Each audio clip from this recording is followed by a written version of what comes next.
Hai teman, kembali lagi di Want to Know ID. 5 menit kamu akan sangat berguna karena kita akan menambah wawasan tentang negara Turki hanya dalam 5 menit. Kalau kamu pengen tahu lebih banyak, simak terus video ini sampai akhir hanya di Want to Know ID.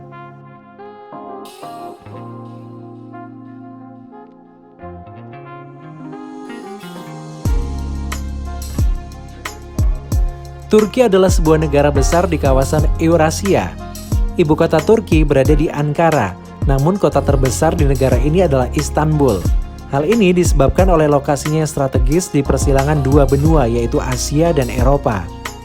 Turki adalah negara transbenua. Wilayah Turki yang termasuk Asia mencakup 97% dari negara, dan 3% sisanya adalah termasuk Eropa. Mata uang Turki adalah lira.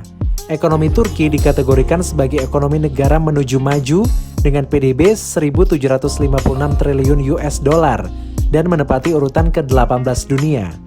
Tak hanya Islam, umat Yahudi dan Kristen juga percaya akan kisah Nabi Nuh dan Batra raksasanya.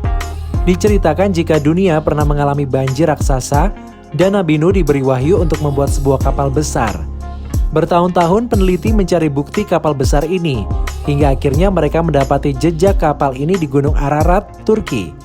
Aşure atau kue puding Nuh adalah makanan cuci mulut orang Turki yang berasal dari keluarga Nabi Nuh. Cerita kue ini adalah ketika perahu Nabi Nuh berhenti di Gunung Ararat di sebelah tenggara Turki. Maka keluarga Nabi Nuh merayakannya dengan makan spesial yang terdiri dari beras, buah, dan kacang.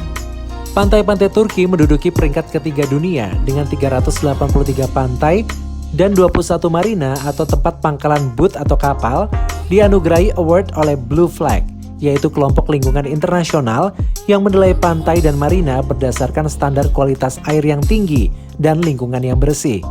Resort Mediterania di kota Anatolia memegang rekor dunia karena mempunyai sertifikat nilai tertinggi di seluruh dunia dari Blue Flag dengan 197 pantai dan 6 marina yang berhasil mendapat award.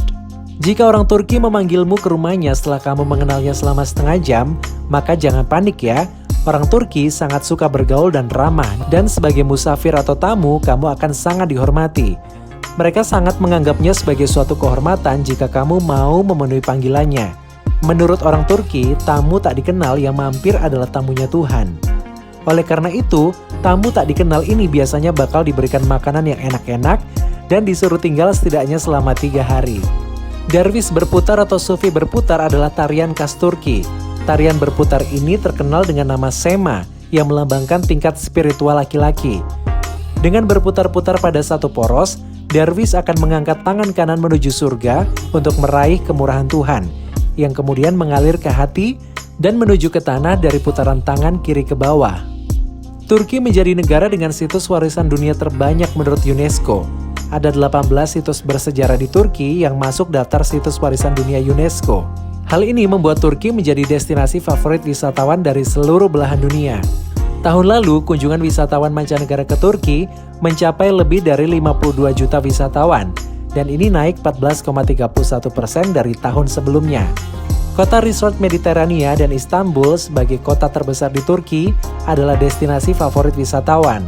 Turki menempati posisi ke-6 di dunia dalam hal jumlah wisatawan dan posisi ke-14 dunia dalam hal pendapatan pariwisata. Populasi rata-rata di Turki 23,4% berusia di bawah 14 tahun. Bahkan setengah dari populasi di Turki berusia di bawah 30 tahun. Hanya 8,5% dari populasi berusia lebih dari 65 tahun. Bunga tulip ternyata bukan berasal dari Belanda seperti yang diyakini oleh banyak orang. Bunga tulip adalah bunga liar yang tumbuh di Asia Tengah yang dibudidayakan oleh orang Turki sejak tahun 1000 Masehi. Perlahan tulip naik tahta dari bunga liar menjadi bunga kerajaan yang akhirnya menjadi bunga nasional negara Turki. Bunga tulip kemudian menyebar ke Eropa dan Belanda baru pada abad ke-17. Turki terkenal sebagai negara penganut Islam yang besar, namun jumlah penganut ateis yang tidak percaya agama dan tidak percaya Tuhan meningkat di Turki, bahkan pertumbuhan penganut ateis di Turki meningkat 3 kali lipat dalam 10 tahun terakhir. Hal ini diduga disebabkan karena agama sekarang menjadi erat dengan kepentingan dan praktik politik. Acara sholat besar-besaran sering jadi ajang untuk menunjukkan loyalitas kepada kepemimpinan politik, dan khotbah di masjid-masjid jadi lebih mencerminkan pandangan politik penguasa. Meningkatnya warga Turki yang mengaku ateis tidak berarti hilangnya nilai-nilai moral dan etika. Sebagian besar ateis malah punya nilai-nilai etika dan moral yang jauh lebih kuat ketimbang banyak warga yang mengaku beragama. Teman, itulah sederet informasi menarik tentang negara Turki hanya dalam 5 menit. Kalau kamu pengen tahu lebih banyak tentang apapun juga, simak terus video Want to Know ID. Tulis di kolom komentar informasi apa yang ingin kamu tahu.